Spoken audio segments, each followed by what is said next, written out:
gratidão por teu grande amor.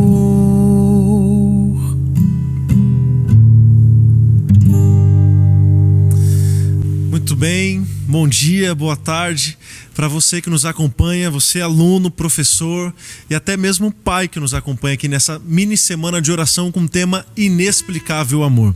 Você pode ir colocando aí nos comentários o seu pedido de oração, o seu agradecimento, e nós estaremos orando durante a semana por ele.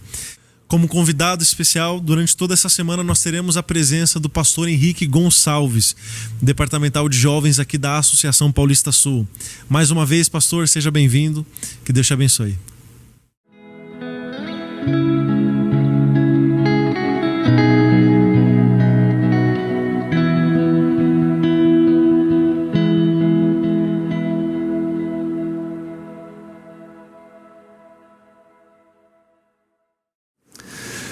Olá, amigos, estou muito feliz de estar aqui com você mais um dia, hoje, segundo dia da nossa semana de oração com o tema Inexplicável Amor. Durante toda essa semana, estamos estudando apenas um verso da Bíblia, João 3,16, e lá diz assim: porque Deus amou o mundo de tal maneira que deu o seu Filho unigênito, para que todo aquele que nele crer não pereça, mas tenha a vida eterna. Ontem, falamos um pouquinho sobre a primeira parte desse texto e vimos que é racional, sim, acreditar na existência de um Deus que projetou a vida, o mundo, o universo e toda a complexidade que encontramos aqui. Hoje, continuamos o texto que diz: porque Deus amou o mundo de tal maneira. Na verdade, a palavra amor não é a palavra mais apropriada para falar aquilo que Deus sente por cada um de nós. Segundo o escritor André Moures, francês, o mundo vulgarizou a palavra amor na Idade Média com a invenção de duas coisas. Segundo ele, as duas piores invenções dos seres humanos: a pólvora, que potencializou tanto a morte, e o amor romântico. Segundo André Moures, esse escritor francês, na Idade Média, um senhor, ele poderia obrigar um servo, uma serva, a ter algum tipo de relacionamento com ele, e isso era considerado uma prática amorosa. Nunca a mesma palavra poderia falar aquilo que Deus sente por mim e também por você. Na verdade, nós vemos uma dificuldade em falar isso com palavras humanas. Nós vemos dificuldades com o texto e com a fala de expressar aquilo que Deus sente por mim e por você, e é por isso que nesse texto ele diz assim: porque Deus amou o mundo, e aí ele poderia colocar de forma profunda. Porque Deus amou o mundo intensamente, mas não, ainda não está suficiente. Porque Deus amou o mundo de forma abrangente, não é suficiente. E desistindo, ele diz assim: porque Deus amou o mundo de tal maneira. Ou seja, de uma maneira que não tem como medir, mensurar, quantificar, verbalizar, quantificar. É um amor mais profundo ainda. Diz uma história que um dia um navegador muito experiente, um senhor, ficando preso com a sua embarcação entre grandes pedras de gelo, ele teve uma ideia para passar o tempo ali naquele local. Ele colocou na sua cabeça que iria medir a profundidade das águas onde ele estava.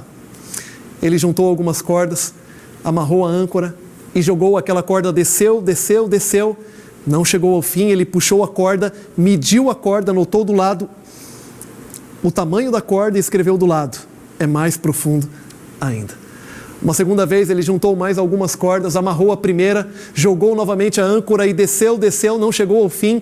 Ele puxa aquela corda, mede ela, anota a medida na prancheta e do lado ele escreve: é mais profundo ainda. Pela terceira e última vez, ele juntou todas as cordas daquela embarcação, amarrou a primeira grande corda e lançou. Só que mais uma vez, aquela corda desceu, mas não chegou ao fim. Ele puxa a corda e pela última vez ele anota a medida e escreve do lado: é mais profundo ainda. Assim vai acontecer comigo e com você se um dia você quiser medir o amor de Deus por você. Se eu quiser medir o amor de Deus por mim, só vai nos restar dizer uma coisa: é mais profundo ainda. É de tal maneira, é um amor que não tem como explicar, medir ou mencionar, não tem como verbalizar ou quantificar. É mais profundo ainda, é o amor que Deus tem por mim e por você que está me ouvindo nesse momento, aluno, aluna, jovem. funcionário, pai. Esse é o amor de Deus por você. Você então pode dizer, se Deus me ama tanto assim, por que eu sofro? Se Deus me ama tanto assim, por que eu tenho tantas dificuldades? Por que eu tenho tantos problemas? Se Deus ama tanto assim a humanidade, por que as coisas estão como estão? E eu quero afirmar para você que o sofrimento, a dor, nunca foi o plano de Deus para cada um de nós. E não foi por Deus que surgiu a dor, o sofrimento, a tristeza, a morte, mas foi a ausência de Deus que fez com que isso surgisse. Você sabe que, segundo a física, não existe frio. Segundo a física, aquilo que nós chamamos de frio, na verdade, é a ausência do calor. Da mesma maneira, poderia usar para aplicar o surgimento do mal, das dificuldades, do sofrimento. Não surgiram porque Deus quis, mas na verdade surgiu porque em algum momento, dentro do coração de um ser, ele não permitiu mais que Deus estivesse ali dentro, e a ausência de Deus fez com que surgisse o pecado. E juntamente com o pecado, todo o sofrimento, toda a dor, tudo aquilo que não é bom, que você conhece muito bem. Você pode parar e perguntar, mas por que Deus permitiu? Por que Deus permitiu então? Você não falou no primeiro dia que Ele conhece tudo, que Ele tem todo o poder? Sabe, Deus leva a liberdade muito a sério. E Deus não queria nenhum ser ou um ser humano que estivesse ao lado dele por obrigação, porque não tivesse uma outra opção. Mas Ele também queria o seu amor, a sua demonstração de amor para com Ele. Infelizmente, o ser humano tomou uma decisão errada. E a decisão errada foi de afastar de Deus, permitir que a existência de Deus surgisse no seu coração, e como consequência ele errou. Tomou uma escolha que não deveria. Você já tomou uma escolha pela qual se arrependeu? Você já tomou uma escolha pela qual, se pudesse voltar atrás, você faria diferente? O problema é que quando o ser humano tomou essa decisão de se afastar de Deus, houveram consequências que ele não conseguiria resolver sozinho. E por isso começou a surgir a dor, o sofrimento, a morte, a tristeza e tudo aquilo de ruim que você conhece muito bem. Nunca foi plano de Deus o sofrimento. Mas Deus, Ele deu a liberdade. E se você parar para pensar, amanhã nós vamos falar um pouquinho mais daquilo que Ele fez por nós. Você conhece a história do sacrifício? Sabe por que um dia Ele veio a esse mundo e se sacrificou por mim e por você? Para dar liberdade para você. Se Ele não tivesse dado liberdade, Ele não precisaria ter feito nenhum sacrifício. Mas Ele deu liberdade porque Ele valoriza muito ela. Porque Ele quer você do ladinho dEle, não por obrigação, não porque foi empurrado, mas porque você decidiu isso, porque você o ama. Muitas vezes, tomamos decisões que não deveríamos. Mas eu quero dizer que hoje o mais importante não é quantos passos você já deu para longe de Deus, mas hoje o mais importante é se você vai dar um passo para mais pertinho dEle. Independente daquilo que já aconteceu na sua vida, independente das suas dificuldades, independente do quanto você já se sujou com aquilo que não deveria, independente dos seus erros, Deus hoje, Ele está te dando uma nova chance. Houve um artista plástico no século XVIII, chamado Johnny Ruskin, em inglês, muito conhecido, muito famoso. Um dia Johnny Ruskin encontrou um amigo em um evento, uma festa, e aquele amigo estava triste. E ele perguntou, por que você está assim? Estou vendo no seu semblante que não está tudo bem. Aquele amigo, ele tirou um lenço então do seu bolso, naquela época que os homens usavam um lenço. E ele falou, esse lenço, eu paguei um valor tão alto nele. Mas hoje, antes de sair de casa, eu deixei cair uma gota preta de tinta nesse lenço. E eu perdi esse lenço. E Johnny Ruskin, ele falou para o seu amigo, você permitiria que eu ficasse com esse lenço? Você daria ele para mim? E ele, é claro, já não tem valor mais nenhum para mim esse lenço. Johnny Ruskin, ele pegou aquele lenço, ele levou para sua casa. E ali no seu escritório, ele esticou o lenço sobre a mesa, pegou uma caneta de nanquim e em volta daquele pingo preto, ele começou a desenhar uma linda obra de arte. E quando terminou aquela linda obra de arte, ele assinou embaixo, Johnny Ruskin. Passado alguns dias, ele procurou aquele amigo, tinha um presente, tinha uma novidade, e ele devolveu aquele lenço agora para o seu amigo. E esse lenço, ele tinha agora um valor muito maior. Não simplesmente porque havia um lindo desenho, mas porque abaixo daquele desenho estava escrito Johnny Ruskin, um dos maiores artistas plásticos do século XVIII. Às vezes, cai um pinguinho que suja a nossa vida, mancha ela. E a gente pensa que tudo acabou, que perdemos o nosso valor, que não tem mais sentido a nossa existência, e vamos levando a vida de qualquer maneira. Eu quero dizer algo para você nesse momento. Deus pode pegar a minha vida hoje e a sua vida e transformar ela em algo muito mais valioso do que antes. Não somente por causa da linda obra de arte que Ele vai fazer na nossa vida, não somente pela forma como Ele vai nos ajudar, por aquilo que Ele vai fazer da gente, mas porque Ele vai assinar na nossa vida o nome Cristo Jesus. Independente dos seus erros, independente das suas dificuldades, dos seus problemas, do quanto você já foi para longe de Deus, hoje você pode dar um passo para mais pertinho dEle, tomar a decisão mais importante da sua vida e ver Deus fazendo da sua vida algo muito valioso e lindo e assinar nela o nome de Cristo Jesus.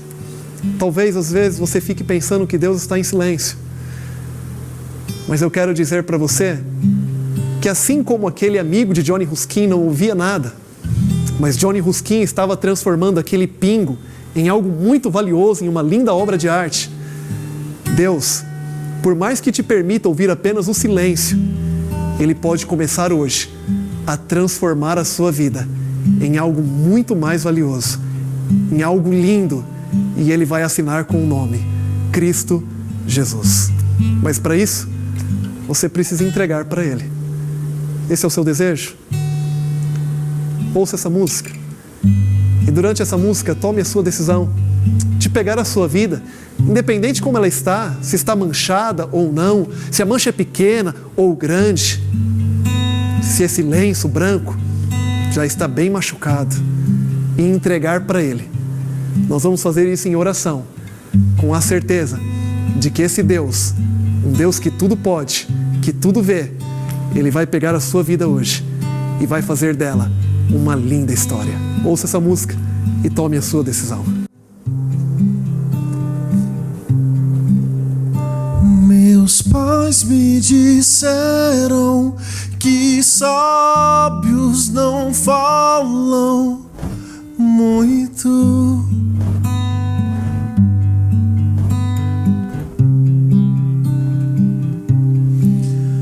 Que ao invés de falácias preferem a eloquência dos atos.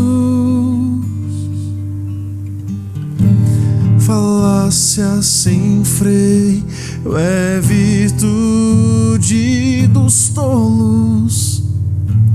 Atuar em silêncio é a glória de poucos. Se o Senhor tem ficado em silêncio, pode ser a linguagem do amor em um mundo que é tão barulhento. Seu silêncio pode ser um favor. Eu aceito, Senhor, teu silêncio e o sigilo dos teus planos pra mim. Entendi que ao invés de falácias, por ser sábio, tu preferes agir. silêncio. Em meio a esse mundo que é tão barulhento, Deus quer cuidar de você. Ele quer pegar a sua vida hoje, como ela está, e transformá-la em algo muito mais lindo. Mas Deus, Ele não vai fazer isso de maneira forçada. Ele não vai te obrigar. Ele te dá liberdade. Liberdade para que você entregue para Ele. E você entregando para Ele, Ele vai cuidar de você, mesmo que isso aconteça em silêncio. Você quer entregar a sua vida nas mãos dEle hoje? Independente de como ela está, independente dos erros que você já cometeu, das falhas, para que Ele faça algo novo da sua vida? Feche seus olhos. Vamos falar com Deus. Senhor Deus, pedimos perdão pelas vezes que erramos, que escolhemos errado. As consequências vêm, são tristes, mas te agradecemos por causa do seu inexplicável amor. E hoje entregamos a nossa vida do jeito que está em tuas mãos. Pedimos, Pai, o perdão pelos nossos erros e pedimos que o Senhor tome a nossa vida hoje, a vida de cada um desses alunos, pais, professores, funcionários, e faça da nossa vida algo muito mais bonito, algo muito mais valioso, uma vida que seja assinada com o nome de Cristo Jesus. Abençoe cada um deles, coloque a paz no coração que talvez já está faltando há um bom tempo e a certeza de que eles são aceitos, nunca rejeitados pelo Senhor. Os abençoe, tome eles em tuas mãos, peço em nome de Jesus. Amém. Deus vai cuidar de você. Hoje, Ele recebeu a sua vida e tenha certeza, Ele vai fazer algo novo. Até amanhã.